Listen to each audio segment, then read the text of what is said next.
Hat. Nah, buat kalian yang suka dengan dunia hacker, film ini adalah film yang cocok untuk kalian. Bercerita tentang seorang hacker jenius bernama Nicholas Hathaway yang dipenjara karena kasus peretasan. Namun di tengah masa tahanannya, Nicholas mendapatkan tugas untuk menyelesaikan sebuah kasus peretasan yang dilakukan oleh hacker terkenal bernama Black Hat. Sebelum kita ke alur ceritanya, Mimin mau ingetin dulu ya guys, kalau konten ini berisi full spoiler. Jangan lupa untuk like, komen, subscribe, dan nyalakan loncengnya ya. Tanpa berlama-lama lagi, yuk langsung aja kita ke alur ceritanya. Film dibuka dengan memperlihatkan ledakan yang terjadi di PLTN yang ada di Chaiwan, Hong Kong.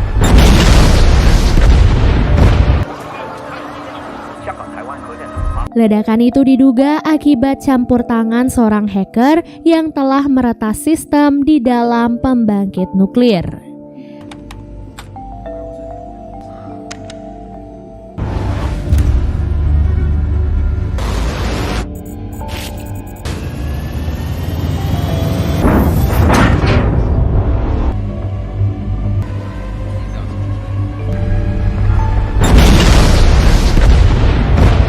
Kapten unit cyberwar yang bernama Chen Dawei lalu ditugaskan untuk menginvestigasi kasus tersebut.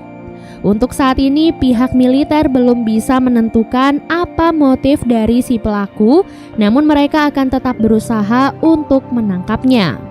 Demi keberhasilan misi kali ini, Dawei pun menawarkan agar pihak militer bekerja sama dengan agen Amerika Serikat yaitu FBI. Di sisi lain, kita pun diperlihatkan pada seorang tahanan bernama Nicholas Hathaway yang ditangkap akibat kasus peretasan. Karena kejeniusannya, Nicholas dicurigai telah melakukan peretasan pada beberapa bank meskipun ia sedang berada di dalam penjara. Akibat hal itu, masa tahanan Nicholas pun akhirnya ditambah menjadi 13 tahun. Pada malam harinya, Dawei memeriksa kode yang digunakan oleh para hacker dan menemukan bahwa kode yang digunakan ternyata adalah hasil karyanya bersama salah satu teman kampusnya saat ia masih berada di MIT. Karena kasus ini sangatlah besar, ia pun meminta bantuan saudara perempuannya yang bernama Lien yang merupakan seorang insinyur jaringan untuk ikut menyelidiki kasus tersebut. Selain kasus pembangkit nuklir di Chaiwan, hacker yang sama ternyata juga meretas Chicago Mercantile Exchange atau pasar saham yang ada di sana, sehingga menyebabkan harga kedelai melambung tinggi. Beberapa waktu kemudian, Dawei dan Lien bertemu dengan seorang agen khusus FBI yang bernama Carol Barrett. Mereka kemudian mengikuti sebuah rapat yang dipimpin oleh ahli forensik dari FBI.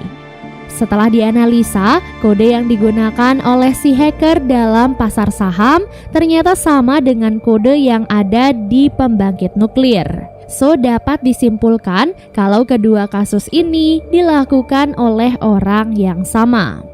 Setelah mendengarkan penjelasan dari sang ahli forensik, Dawei merasa penjelasannya masih kurang detail dan sedikit tidak sesuai dengan hasil pengamatannya. Oleh sebab itulah, Dawei pun meminta bantuan Carol agar ia bisa merekrut seorang temannya yang juga mengetahui tentang kode peretasan, di mana orang yang dimaksud tak lain dan tak bukan adalah Nicholas Hathaway.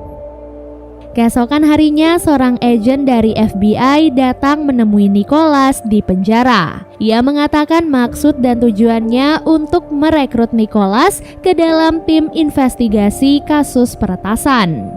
Mengetahui betapa penting dirinya dalam investigasi itu, Nicholas pun menuntut agar hukuman penjaranya diringankan jika ia nantinya bisa berhasil menangkap si hacker tersebut.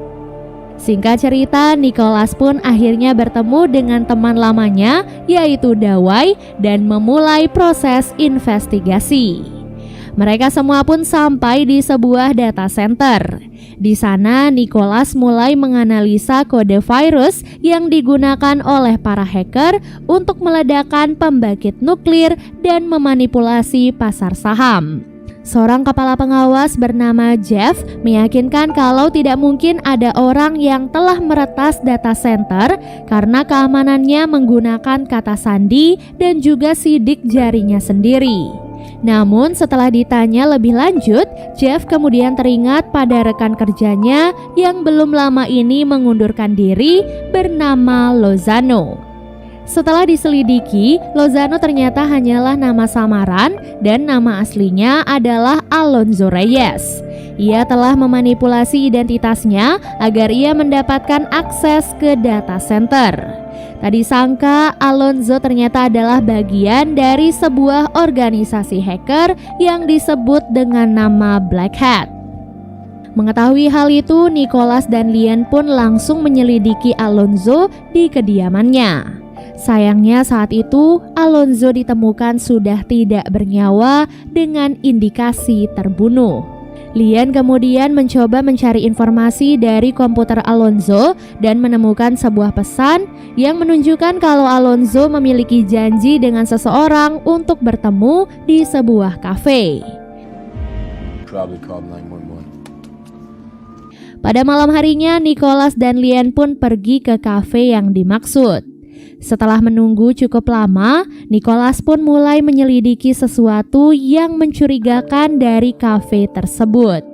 Ia kemudian menemukan sebuah ruangan berisi kamera pengawas yang sejak tadi mengawasi mereka. Ia pun mengirimkan pesan pada si hacker dan mengatakan kalau ia sedang mengejarnya. Saat Nicholas dan Lian akan pergi, mereka tiba-tiba diserang oleh sekelompok preman. Untung saja Nicholas memiliki kemampuan bela diri yang sangat baik sehingga ia pun mampu mengalahkan mereka semua. Di waktu yang sama, Dawai dan Carol berhasil menemukan rekening yang digunakan oleh para anggota Black Hat. Petunjuk yang ditemukan mengarahkan mereka kalau rekening yang digunakan berada di Hong Kong. Sesampai di Hong Kong, Nicholas dan yang lainnya pun kembali melanjutkan penyelidikan pada beberapa orang yang diduga menggunakan rekening untuk pasar saham. Nicholas kemudian diminta untuk menganalisa sebuah data yang sebelumnya didapatkan. Dari analisanya, Nicholas menyimpulkan bahwa para anggota Black Hat berkomunikasi melalui satu titik yang sama. Dari hasil penyelidikan itu, mereka pun berhasil menemukan beberapa nama yang terlibat dalam organisasi Black Hat. Di antaranya adalah seseorang bernama Elias Kassar. Saat Nicholas dan timnya menyerbu tempat persembunyian Kassar, mereka ternyata gagal menangkapnya. Namun mereka menemukan sebuah transmisi Bluetooth yang diduga digunakan oleh para anggota Black Hat untuk berkomunikasi. Keesokan harinya, saat semua tim sedang memantau rekening Kassar dan anggota Black Hat, semua uangnya tiba-tiba berpindah ke rekening yang lain. Uang sebesar 200 juta dolar tiba-tiba berpindah ke sebuah bank yang ada di Makau. Mengetahui hal itu, Nicholas dan timnya langsung bergerak untuk menyerbu Kassar dan para anak buahnya di tempat persembunyian mereka. Nicholas dan yang lainnya pun menyerbu tempat persembunyian Kassar dan baku tembak pun terjadi di antara mereka. Dari baku tembak yang terjadi, banyak anggota tim unit khusus yang gugur. Namun mereka tetap gagal menangkap Kassar karena Kassar dan para anak buahnya berhasil lolos dan kabur dengan menggunakan sebuah speedboat. Setelah itu, Nicholas dan tim memutuskan untuk masuk ke lokasi peledakan nuklir untuk mencari data arsip yang tersimpan di dalam ruang kontrol. Namun, untuk masuk ke dalam ruangan kontrol, mereka diharuskan menggunakan seragam khusus karena suhu di ruangan itu telah berubah drastis akibat ledakan yang terjadi. Nicholas dan timnya berharap data yang mereka dapatkan di ruang kontrol nantinya bisa membawa mereka ke lokasi persembunyian para anggota Black Hat. Setelah mendapatkan data yang mereka inginkan, Lian pun mengakses isi dari data tersebut. Namun sayangnya setelah diperiksa, isi dari data yang mereka dapatkan ternyata telah rusak akibat radiasi. Nah, untuk memperbaiki data itu, mereka membutuhkan sebuah perangkat lunak rahasia bernama Black Widow, sebuah perangkat lunak rahasia milik NSA. Untuk mendapatkan akses menggunakan Black Widow, mereka harus meminta izin dari pihak NSA. Sayangnya, NSA menolak untuk memberikan izin akses mereka pada Cina. Namun karena tidak ada cara lain, Nicholas pun terpaksa meretas sistem NSA untuk menggunakan Black Widow. Dengan kejeniusannya, Nicholas pun berhasil meretas sistem Black Widow yang sangat rahasia.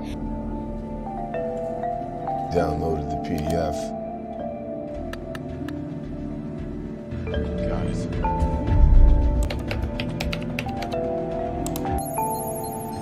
Now we wait. Setelah menggunakan program itu, ia pun dapat memperbaiki data arsip dan melacak alamat IP yang digunakan oleh organisasi Black Hat. Dari hasil analisanya, mereka pun menemukan bahwa server peretas kini berada di Jakarta. Tadi sangka server organisasi hacker paling menakutkan itu ternyata sekarang berada di Jakarta. Di balik keberhasilan Nicholas, ia kini malah berstatus buronan internasional karena ketahuan telah meretas perangkat Black Widow. Baik Carol dan Dawei, keduanya diminta oleh masing-masing negara untuk mengembalikan Nicholas ke penjara. Namun karena mereka merasa misi ini masih belum selesai, keduanya pun terpaksa melanggar perintah negara untuk membiarkan Nicholas menangkap para anggota organisasi Black Hat. Akibat hal itu, Dawei dan Nicholas pun berencana untuk pergi ke Jakarta secara ilegal. Karena kasusnya kini semakin rumit, Dawei pun khawatir akan keselamatan Lian, jadi dia pun melarang Lian untuk ikut dengan mereka. Di tengah perjalanan menuju ke tempat penerbangan ilegal, salah satu anak buah Kassar diam-diam memasangkan alat pelacak di mobil Dawei. Saat Lian dan Nicholas berdebat tentang pelarian mereka, mobil Dawei diledakkan oleh pasukan Kassar yang menyebabkan Dawei tewas di tempat. Tak lama kemudian, Carol dan rekannya datang menyusul mereka. Keduanya pun berhasil menembak beberapa anak buah Kassar sebelum mereka berdua akhirnya terbunuh. Menyadari situasi itu sangat berbahaya, Nicholas dan Lian pun terpaksa melarikan diri dengan menggunakan kereta bawah tanah. Akibat kematian Dawei dan banyak timnya, Nicholas dan Lian pun marah sehingga mereka pun bertekad akan tetap menyelesaikan kasus ini meskipun masing-masing negara tidak mendukung mereka. Mereka akhirnya menggunakan koneksi untuk membuat visa ilegal dan menyewa pesawat ilegal ke Malaysia sesuai dengan lokasi yang telah dilacak oleh Nicholas. Sesampai di Malaysia, mereka pun mendapatkan fakta bahwa serangan yang terjadi di pembangkit nuklir ternyata adalah sebuah uji coba untuk rencana yang jauh lebih besar, di mana para anggota Black Hat berencana menyabotase tambang timah terbesar yang ada di Malaysia sehingga mereka bisa memperoleh keuntungan dengan membeli opsi timah. Jika tambang timah di Malaysia dihancurkan, maka harga timah akan melambung tinggi dan para anggota Black Hat akan mendapatkan keuntungan yang sangat besar dari saham timah yang mereka punya. Sesampai di Jakarta, Nicholas dan Lian menyiapkan strategi untuk menangkap para anggota Black Hat. Mereka kemudian meretas komputer bank untuk menguras rekening bank dari para hacker dan memaksa para hacker untuk menghubungi mereka.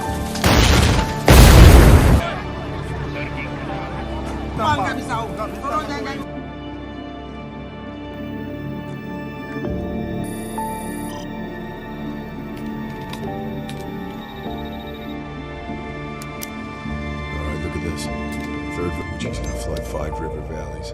Centra Agatus.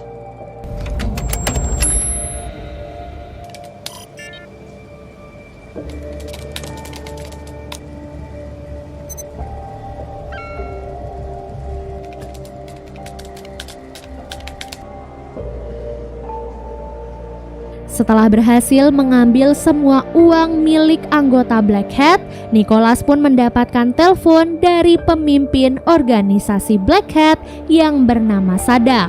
Sadak menghubungi Nicholas dan bernegosiasi dengannya agar mereka bisa bertemu secara langsung. Sebelum pertemuan itu, Nicholas pun menyiapkan segala keperluan, mulai dari perlindungan diri sampai senjata yang akan digunakan untuk membunuh Sadak dan para anak buahnya.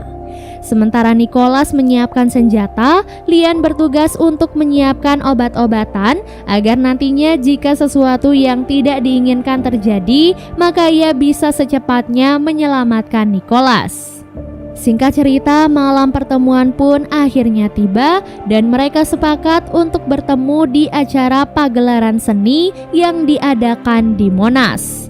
Dari kejauhan, Lian melihat Sadak, Kasar, dan para anak buahnya dan memperingatkan Nicholas untuk berhati-hati. Di tengah keramaian itu, Nicholas pun berhasil membunuh satu persatu anggota Black Hat. Setelah membunuh Kasar dan para anak buahnya dengan sangat brutal, Nicholas pun akhirnya bertemu dengan Sadak, sang pemimpin organisasi Black Hat. Di tengah keramaian, keduanya pun bertarung dengan sangat sengit, namun pertarungan itu berhasil dimenangkan oleh Nicholas. Setelah pertarungan itu, Nicholas pun bertemu dengan Lian dalam keadaan luka-luka dan Lian segera mengobatinya. Beberapa hari kemudian, Nicholas dan Lian berhasil membunuh semua anggota Black Hat dan mendapatkan semua uang mereka. Dan film pun akhirnya selesai.